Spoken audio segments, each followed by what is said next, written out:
Rain lashes down, visibility near zero, as a lone car navigates a treacherous, isolated road. The only sign of refuge is a flickering neon vacancy sign ahead. Beneath the storm's fury stands the Starlight Motel, old and forgotten. Its weathered facade promises shelter, but the shadows clinging to its structure whisper unease. Stepping inside, the air is heavy with the scent of dust and stale. Behind a counter appears a figure, seemingly emerged from the motel's own gloom. He's shown to room 104. The door creaks open, revealing a sparsely furnished space that feels strangely cold, despite the storm raging outside the single window.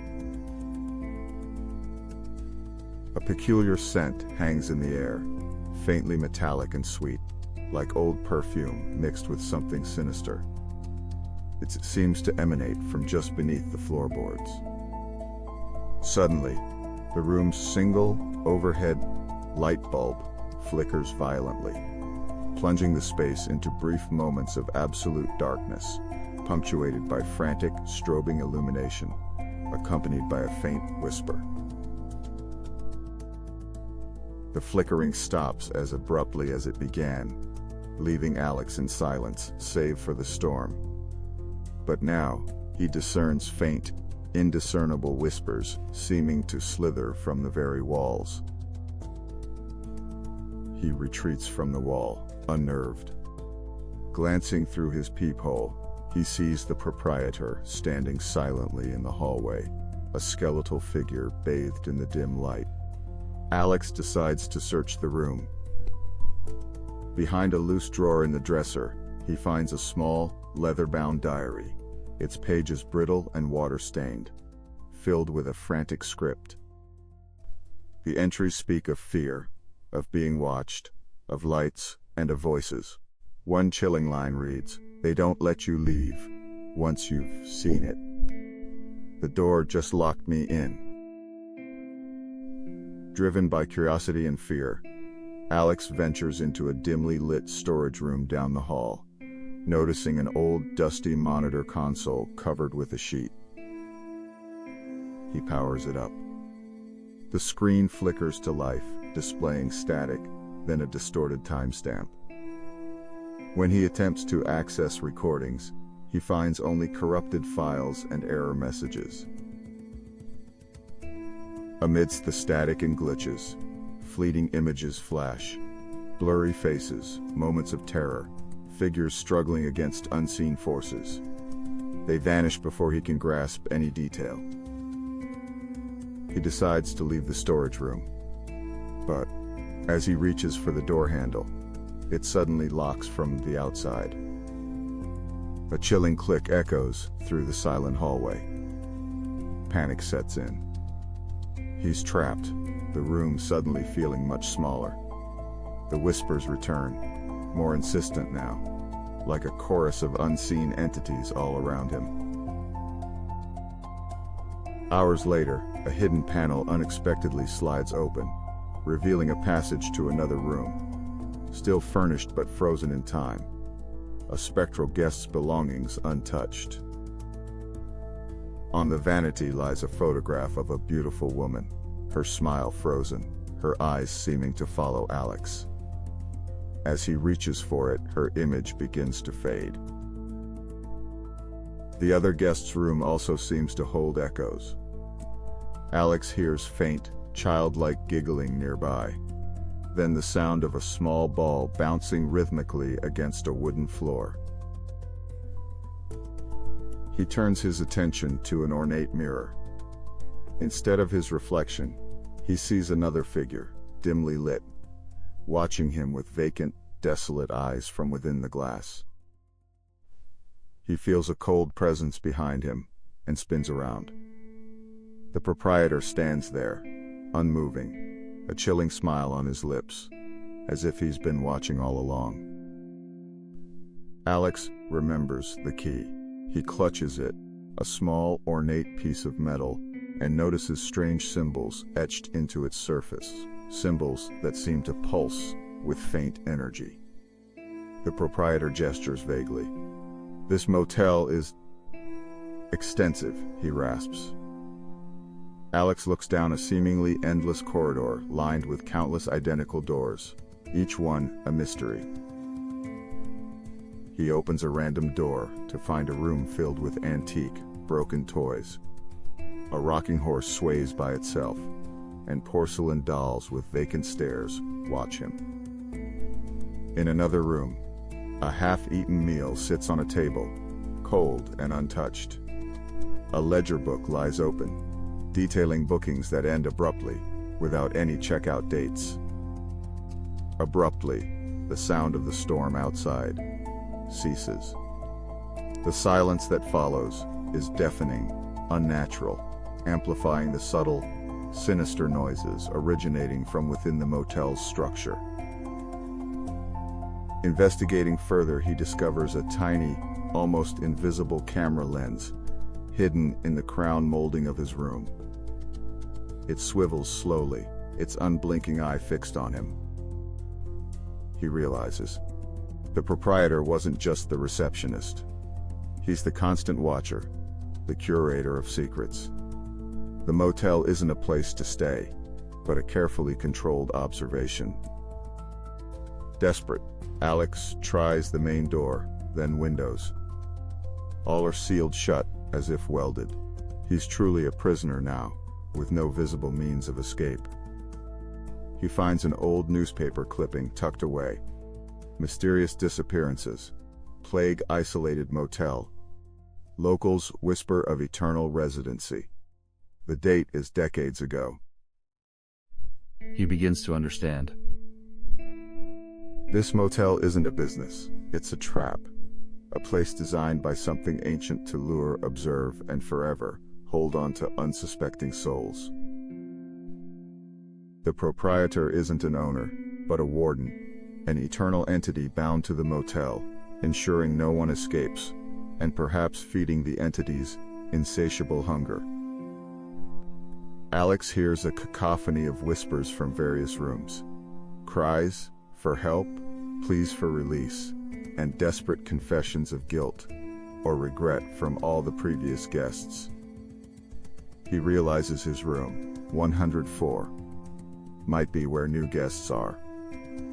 Processed, the trinkets, the diary, the disappearing footage, designed to break down their will before they're claimed.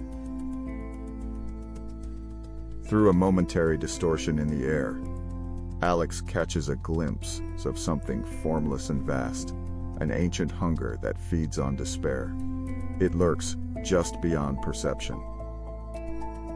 "You understand now," the proprietor whispers, his voice a dry rustle of leaves. "You belong to the Starlight's eternal guests. There is no checkout, only reception." The motel's walls seem to shift and close in, the shadows actively reaching for Alex. He feels a chilling pull, a surrender to the motel's inescapable, ancient grasp. His room, 104, transforms. The flickering light stabilizes into a cold, eternal glow. The worn furniture remains, but they now hum with a dark, latent energy. The proprietor watches from afar, his gaze an unseen tether, ensuring Alex stays within his assigned space, ready for his soul to be fully absorbed. Alex's own memories begin to blur. Faces of loved ones, moments from his past, become indistinct, like old photographs left too long in the sun. The diary entries become more frantic, detailing how the guests' personalities, their very souls, are slowly stripped away, becoming mere echoes within the motel's fabric.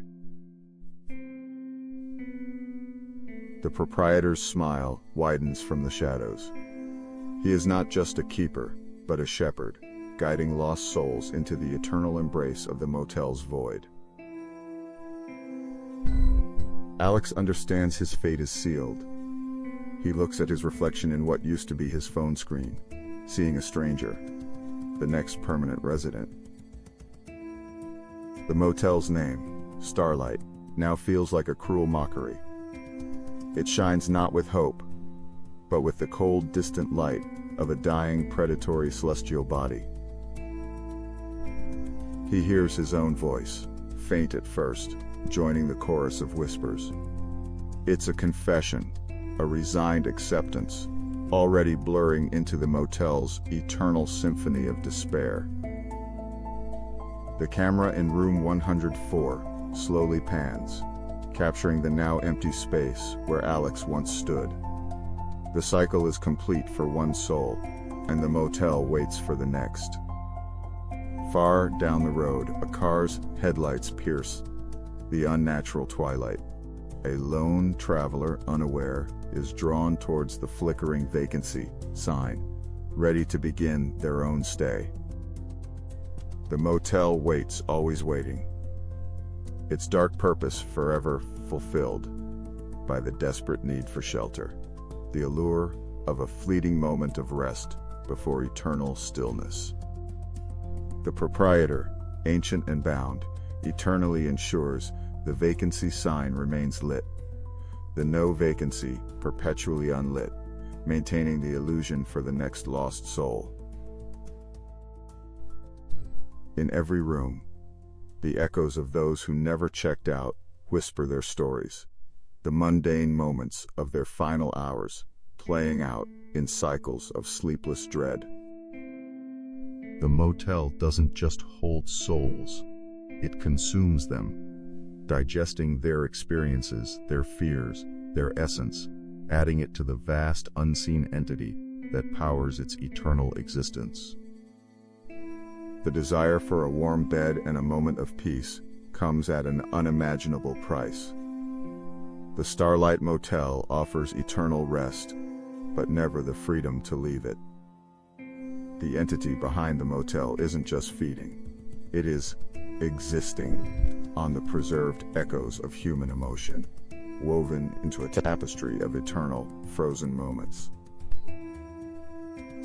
The proprietor, too, is bound, an immortal jailer forever tasked with ushering souls into the motel's dark embrace, his own existence intertwined with the entity's. You are never truly alone in the Starlight Motel. You are simply part of a vast, silent community of souls, forever sharing their unending, spectral experience. The storm outside is a memory. Inside, it is always night, always the quiet hum of despair, always the watchful eyes of the Starlight Motel. So if you ever find yourself on a lonely road, seeking shelter from a storm, and you see that flickering vacancy sign, remember this story and keep driving. Because some places are not meant for mortals to rest, but for the lost to become eternal fixtures in their desolate, echoing halls. The promise of a comfortable bed might just be the lure into an endless night, from which there is no awakening, only remaining as a whisper. The Starlight Motel still waits, its vacancy sign flickering. Will you be brave enough to ignore its call, or will you become another story whispered in its halls? Don't let your journey end here. Drive on, stay safe, and remember the tale of the motel where guests never truly check out, only become part of its endless night.